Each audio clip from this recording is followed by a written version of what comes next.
Okay, तो जो last lecture था उसमें हम लोगों ने 73 नंबर क्वेश्चन तक का क्वेश्चन सॉल्व कर लिए थे। उसके बाद हम लोगों को क्वेश्चन नंबर 74 के आगे देखना था। सो आई थिंक यहाँ तक में आपको कोई प्रॉब्लम नहीं होगी। तो आगे क्वेश्चन हम लोग स्टार्ट करते हैं। Which part of trilobites bear glabella? So glabella क्या होता है? Central right portion of trilobites head. देखा होगा ना आपने, ट्राइलोबाइट्स जो 3 पार्ट में होता है, ऐसे डिवाइड होता है, और यहाँ पे उसके ग्लैबुला होता है। सो ग्लैबुला क्या है? Head region. हेड कहाँ पे होगा? ये इसके 3 पार्ट हो गए। फर्स्ट हो गया इसमें सेफेलॉन, सेकंड हो गया इसका thorax, and third one is पाइजीडियम। Okay, so head कहाँ पर होगा? जो सेफेलॉन वाला पार्ट है, ठीक।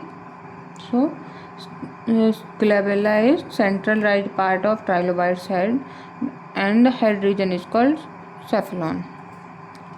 टेल्सन क्या होता है? Tail spine structure in some arthropoda, thorax middle segment, pygidium tail region.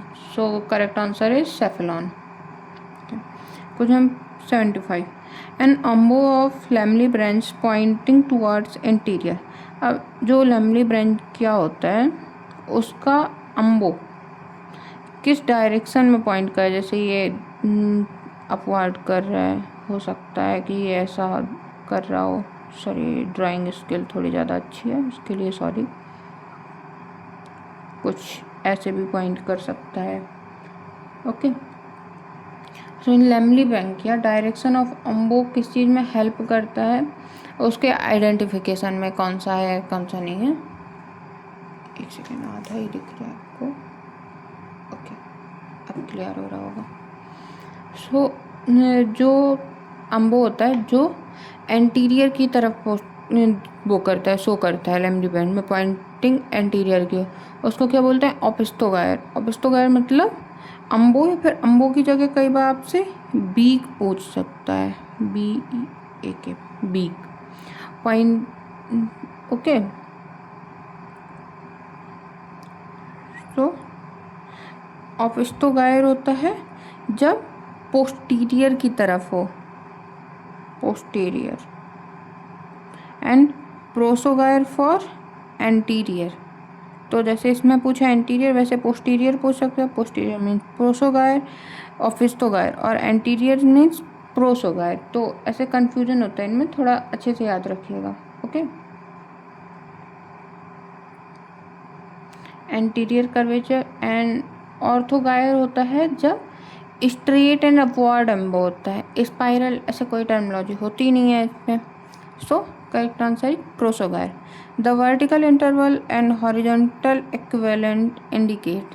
So vertical interval और हॉरिजॉन्टल इक्विवेलेंट्स क्या इंडिकेट करता है? तो जो डिप होता है, डिप क्या होता है? Angle of inclination of a rock bed. और वो डिटरमाइन कैसे किया जाता है? यूजिंग क्या क्या यूज करते हैं डिप डिटर्मिनेशन में? डिप डिटर्मिनेशन एक तो इस पे यूज किया जाता है vertical interval, vertical interval, and second one is horizontal distance,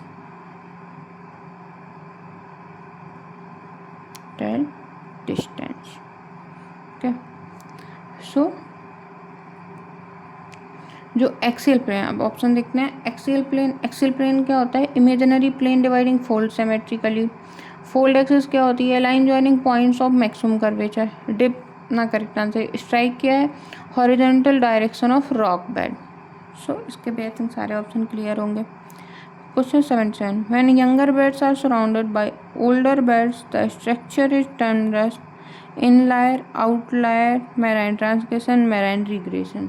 so inlier क्या होता है या आउटलायर क्या होता है? आपको पहले ये स्ट्रक्चर जियोलॉजी का टर्म है, इनलायर एंड आउटलायर। इनकी अगर हिंदी देखें तो इनलायर को बोलते हैं नवांतशाही, और इसको आउटलायर को बोलते हैं पुरांतशाही। Okay, sorry.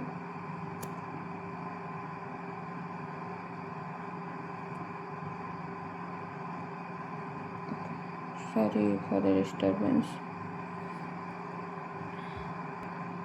Okay. So inlier क्या होता है? Area of older rock surrounded by younger rock. ऐसा क्यों होता है? और जो आउटलायर है वो इनलायर का अपोजिट होता है, यानी younger rock surrounded by older rock. अब इसमें क्या है? Younger beds are surrounded by older beds, so outlier. अगर यहाँ पे older beds surrounded by younger beds तो इनलायर। इसको हमने याद कैसे रख सकते हैं? ओल्डर आउट मतलब आउटलायर है ना, यंगर बेड सेंटर में, ओल्डर बेड आउटलायर है मतलब आउट है। तो ये एक ट्रिक की तरह आप याद रख सकते हो कि older out in outlier, older in inlier. Okay, so ये हो गया आपका क्वेश्चन आउटलायर।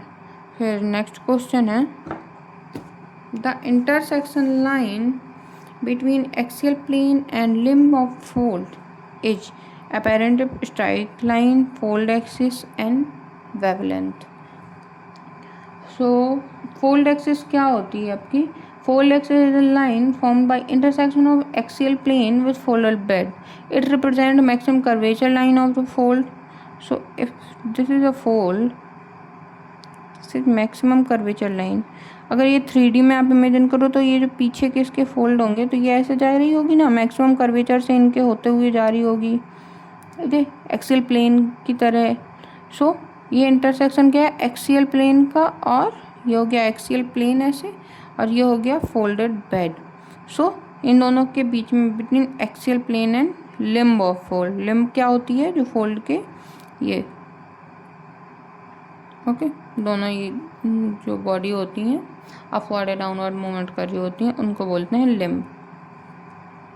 अपेरेंट डिप किसे कहते हैं? Apparent dip measure not perpendicular to strike, if perpendicular to strike that is called true dip.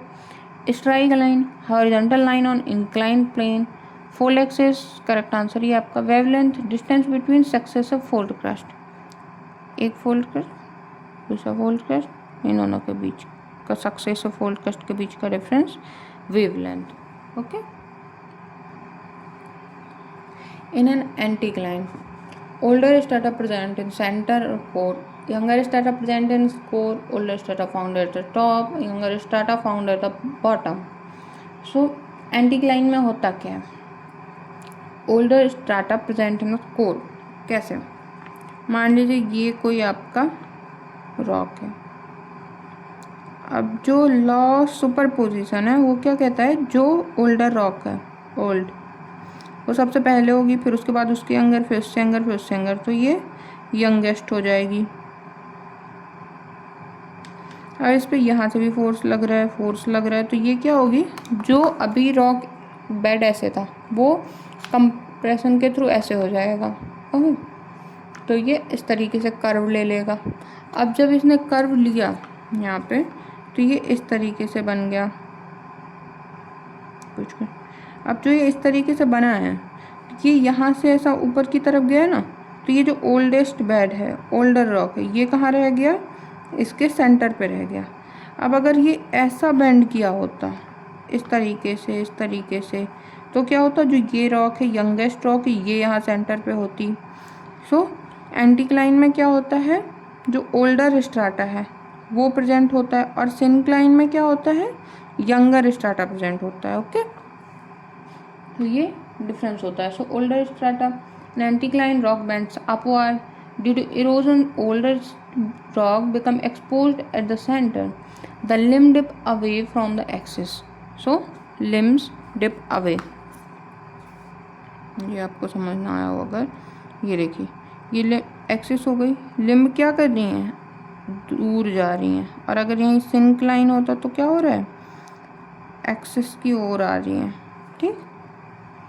फिर youngest strata present in the core, ये क्या है? सिनक्लाइन, एंटीक्लाइन ही है। सिनक्लाइन मतलब डाउनवर्ड फोल्ड, और यंगेस्ट रॉक इन सेंटर।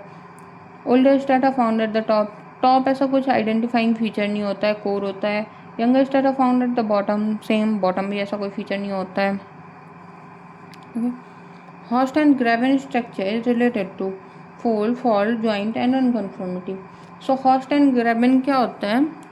एक ऐसा राइज्ड पोर्शन होता है। अभी हम पूरा डायग्राम नहीं बना रहे हैं, और ये कैसे होता है, ओके, के बाद ऐसा होता है, या फिर एक नीचे की तरफ ऐसे वैली टाइप की होगी और ये यहाँ पे ऐसे होंगे, ओके। तो ये किसकी वजह से बनते हैं, तो होस्ट बनता है ये अपलिफ्टमेंट ऑफ ब्लॉक, एंड ग्रेबन होता है डाउन फॉल्टेड ब्लॉक। सो किसकी वजह से बनते हैं, नॉर्मल फॉल्टिंग के थ्रू, होस्ट एंड ग्रेबन। और नॉर्मल फॉल्टिंग किसकी वजह से होती है, due to tensional force. So correct answer क्या हुआ, फॉल्ट हो गया। अब फोल्ड की वजह से क्या होता है, कंप्रेशन एंड बेंडिंग होती है रॉक्स में, जैसे एंटीक्लाइन एनक्लाइन। सो होस्ट ग्रेबन रिलेटेड नहीं है। फॉल्ट क्या है, करेक्ट आंसर है। और ये स्ट्रक्चर डेवलप क्यों होता है, मूवमेंट अलोंग फॉल्ट्स। कैसे, अगर यहाँ पर टेंशनल फोर्स हो,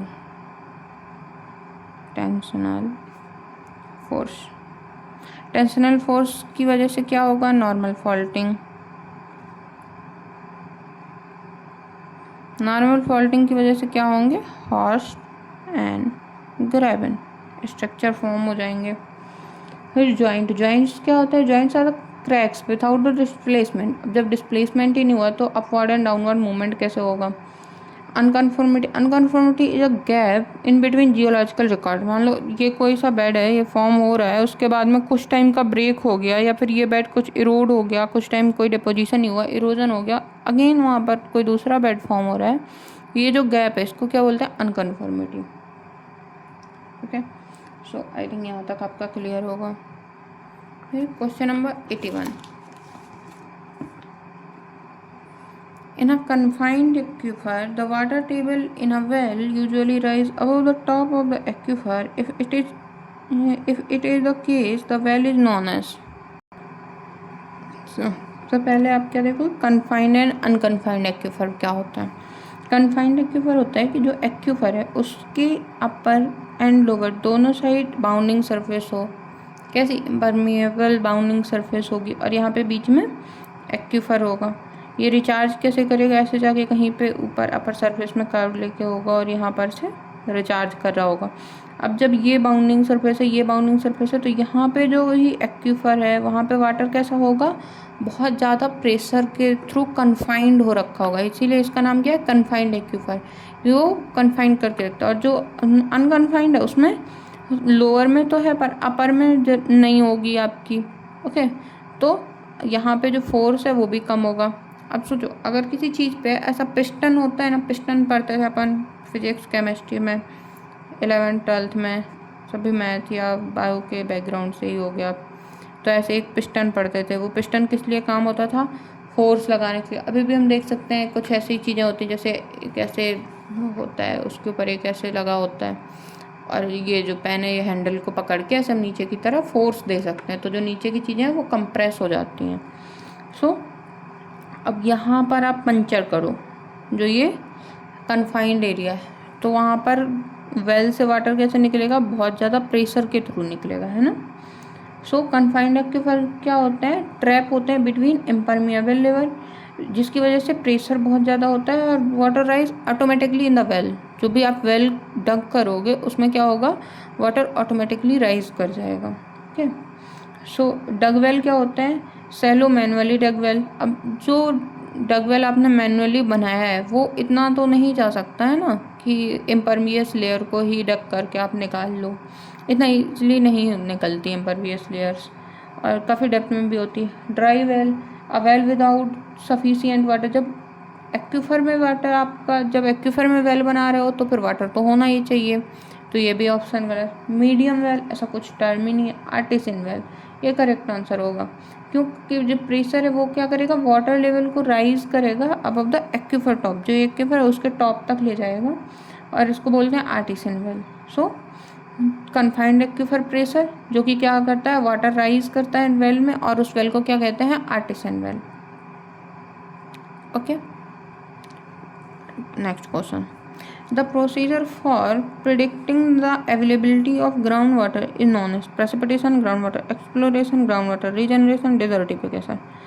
So ये क्वेश्चन तो आपको पढ़ के ही समझ आ गया होगा। So क्या होता है इसमें, हम बाकी ऑप्शन अगर देखें, so rainfall itself is not a procedure, rainfall क्या है, सोर्स ऑफ रिचार्ज है। ग्राउंड वाटर एक्सप्लोरेशन, ये करेक्ट है। ग्राउंड वाटर एक्सप्लोरेशन इंक्लूड क्या क्या करता है, जियोलॉजिकल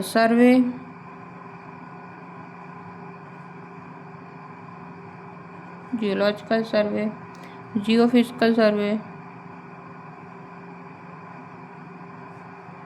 ड्रिलिंग, हाइड्रोलॉजिकल मैपिंग।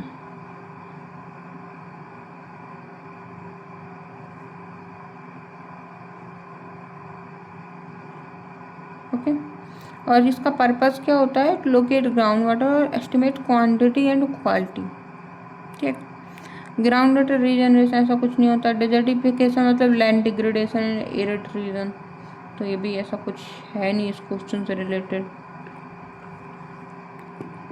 है। What is name of zone which extend from the water table up to the limit of capillary rise of water? Empty, saturation, capillary, none of above. तो above the water table, अब जो vertical distribution of ground water है उस पर अब देखते होगे ना, ये सैचुरेटेड जोन है, यहाँ पे कुछ अपवर्ड मूवमेंट शो कर रहा होता है ड्यू टू कैपिलरी फ्रिंजेस और पोर स्पेसेस। और ये क्या है, जोन वेडोस जोन, वेडोस, ये सैचुरेटेड, ये वाटर टेबल। तो जो ये यहाँ पे अपवर्ड मूवमेंट शो कर रहा है उसको क्या बोलते हैं, कैपिलरी एक्शन के through capillary zone. So above the water table, water rise upward through tiny pores due to capillary action. The region is called capillary zone. Empty ऐसा कुछ होता नहीं। Saturation, saturated zone lies below the water table. Capillary correct है, यहाँ पे water moves upward due to surface tension. None of the above तो हो ही नहीं सकता है। ठीक, हो गया 83। हम देखते हैं 84। So the precipitation data from a number of stations can be used to depict the which joins all points that receive the same amount of precipitation. So iso सब में iso height का मतलब क्या होता है, iso means equal, height means precipitation. Okay. So isoaxial lines join place with equal rainfall. Isobar joins equal pressure. Iso को ऐसा कुछ होता ही नहीं है। Isothermal lines joining equal temperature. Okay. The subsurface occurrence of groundwater may be divided into zones of undersaturation, aquifer, empty, saturation. Okay. So may be divided into zone of aeration and अब unsaturation का मतलब क्या है, saturation plus अन means नहीं है और saturation मतलब saturated नहीं है। तो जो अनसेचुरेटेड वही जोन ऑफ एरेशन है, वही वेडोस जोन है। तो ये तो पहले दिया है एंड। अब एक्यूफर क्या है, प्रॉपर्टी है रॉकी की, वहाँ पे वाटर कैसे होल्ड करेगा। एम्प्टी ऐसा कुछ होता नहीं है। अब एक हो गया। अब वेडोस जोन में यहाँ पे हमने इस क्वेश्चन समझाया था ना, जो क्वेश्चन नंबर आपका 83 है, तो zone of vadose zone and saturation zone, से इसका करेक्ट आंसर हो जाएगा सैचुरेशन। अब charge on Si2O7- group H, कैसे इसका चार्ज कैलकुलेट कर। ऑक्सीजन में कितना चार्ज होता है, -2। यहाँ कितने ऑक्सीजन है, 7 ऑक्सीजन है। 7 × -2 40, -40। सिलिकॉन में कितना होता है चार्ज, +4। 2 सिलिकॉन है तो कितना हो जाएगा, 2 × +4 कितना हो गया, 8। सो -14 + 8 कितना हो गया, 6 -6। सो करेक्ट आंसर आपका आ गया -6 में। R+ Si2O6 is general formula for which family. तो जब भी आप मिनरल ग्रुप पढ़ेंगे आपको सारे के सारे मिनरल ग्रुप में जनरल फार्मूले मिलेंगे, उनको आपको बहुत अच्छे से याद रखना है। ओके, सो ये किसका होता है, एल्कली पायरोक्सिन फैमिली का होता है, जो सिंगल चैन आइनोसिलिकेट होते हैं।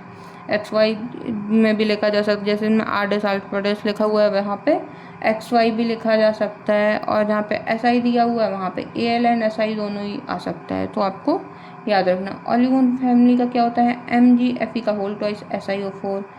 ओके, ऑर्थो एम्फीबोल ये डबल चैन होते हैं, एल्कली एम्फीबोल ये भी डबल चैन होते हैं। तो इन सब के आपको फॉर्मूले जब मिनरलोजी पढ़ा रहे होंगे उस टाइम पे हम आपको डिटेल में एक्सप्लेन कर देंगे। ओके, अभी आप ऐसे ही देख लीजिए इसको। Peridot jam variety. Of jam variety आपको कुछ मिनरल्स जो होते हैं उनकी जो इंपॉर्टेंट जैम वैरायटी होती हैं वो आपको याद रखनी पड़ती है। ओके, सो पेरिडोट किसकी है, ग्रीन कलर की जैम वैरायटी है जो कि रिच होती है किसमें, मैग्नीशियम एंड आयरन।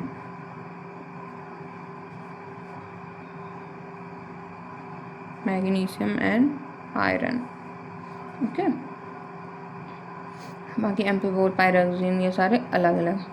अब उसके बाद में ये क्वेश्चन आया बोवेन रिएक्शन सीरीज से। ओके, बोवेन रिएक्शन सीरीज तो इमरान सर ने पढ़ाई होगी ना आप लोगों को। सो इसका आपका होमवर्क है कि आपको इस सीरीज का जो कंपोजिशन है, ओके, तो सारे कंपोजिशन आपको लिखने हैं। कैसे, किसका किसका, इससे नहीं, जो हम यहाँ पे लिख रहे हैं उनके सबके कंपोजिशन आप बताओगे, क्योंकि शायद आपकी इग्नियस की क्लासेस कंप्लीट हो चुकी हैं। ओके, सो एल्बाइट, ऑलिगोक्लेज, एंडेसाइन, लेब्राडोराइड, बाइटोनाइट।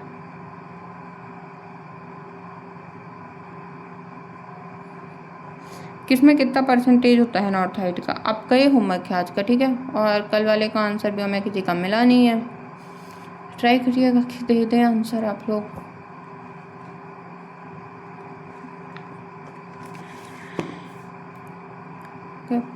मिनरल क्रिस्टलाइज इन मोनोक्लिनिक सिस्टम। अब देखो जो ऐसे वाले क्वेश्चन आते हैं ना उनमें आपको क्या करना होता है, ऐसे पर्टिकुलर मिनरल्स का मगअप नहीं करना है कि क्या क्या है, क्या किसका फॉर्मूला है, वैसे में आप बहुत ज़्यादा परेशान हो जाओगे।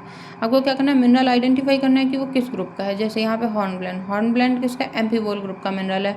एम्फीबोल क्या है, मोनोक्लिनिक में क्रिस्टलाइज होते हैं मोस्टली। सो इस तरीके से अगर आप याद करोगे ना तो एक, अगर आपने मिनरल ग्रुप याद कर लिया तो उससे काफ़ी फ़ायदा हो जाएगा आपको। जैसे ऑलिवीन है, ऑलिवीन किस में होता है, ऑर्थोरॉम्बिक में। हाइपस्थीन ऑर्थोरॉम्बिक में होता है कि पायरोक्सिन है ये। ओके, सो हॉर्नब्लैंड जो है वो किस में, एम्फीबोल ग्रुप का मिनरल है और क्रिस्टलाइज होता है मोनोक्लिनिक में। Okay, the mass of ore which is economically viable for of being work is called. तो क्या कहलाता है, जो आपका मिनरल है जो किसी भी उस पे है और का है, वो इकोनॉमिकली जब आपके लिए वैल्यूएबल होता है तो उसको क्या कहते हैं। और मिनरल क्या होता है, स्पेसिफिक मिनरल जो कि कंटेन कर रहा है वैल्यूएबल मिनरल्स को, जैसे गैलेना है, हेमेटाइट है, स्फेलेराइट है। तो स्पेसिफिक मिनरल को क्या बोलेंगे, और मिनरल। और बॉडी क्या बोलेंगे, a concentrated material, sorry concentrated mineral deposit that can be mined profitably. So यही आपकी इसके डिपॉजिट की वो होती है और बॉडी। उसके बाद में और सूट क्या होता है, high grade localize zone with an ore body. और tenor refer to ore grade or concentration. Okay, उसके बाद में आपका नेक्स्ट क्वेश्चन है, which of the following is not a lead ore. So lead का और कौन कौन सा नहीं है, गैलेना, गैलेना तो है, गैलेना का फॉर्मूला क्या होता है, PbS। टेनराइट, टेनराइट किसका है, कॉपर का और है, CuO।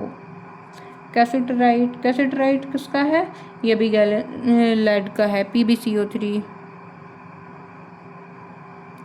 एंजेलिसाइट किसका, ये भी लेड का है, PbSO4। सल्फर, सल्फाइड और कार्बोनेट, और ये टेनोराइट किसका है, कॉपर का और है।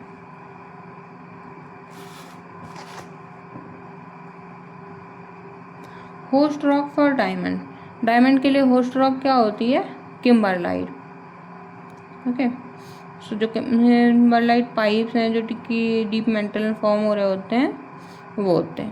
ओके, और किम्बरलाइट के क्वेश्चन तो आपको पता ही होना चाहिए क्योंकि आप पन्ना छतरपुर वाले रीजन से हैं, वहाँ पे तो डायमंड हैं ही इतने सारे।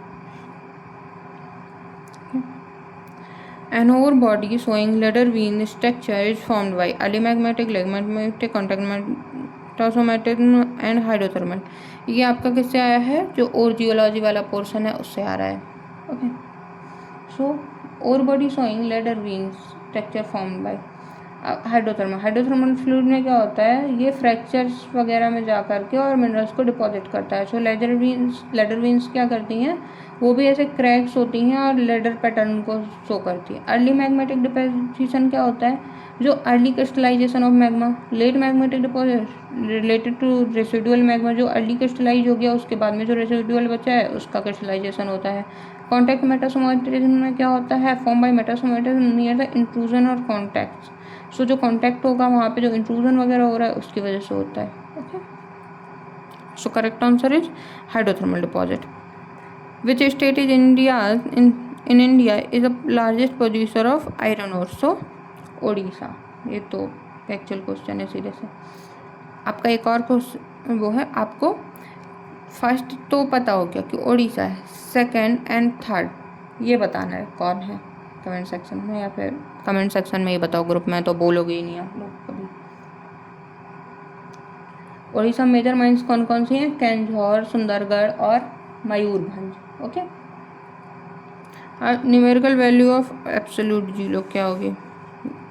ये क्वेश्चन जहाँ तक हमें याद है यही सेम क्वेश्चन थोड़ी सी ये लैंग्वेज चेंज करके अभी तक हम MPPSC के 3 क्वेश्चन पेपर्स में देख चुके हैं। ओके, जो पहले सेट आया था, फिर अभी जो सेट हुआ था माइनिंग इंस्पेक्टर में हो गया, सेम यही क्वेश्चन, बस ये लैंग्वेज चेंज होती है। All matters at temperature above absolute zero emit electromagnetic radiation continuously. What will be the numerical value of absolute zero for black body radiation?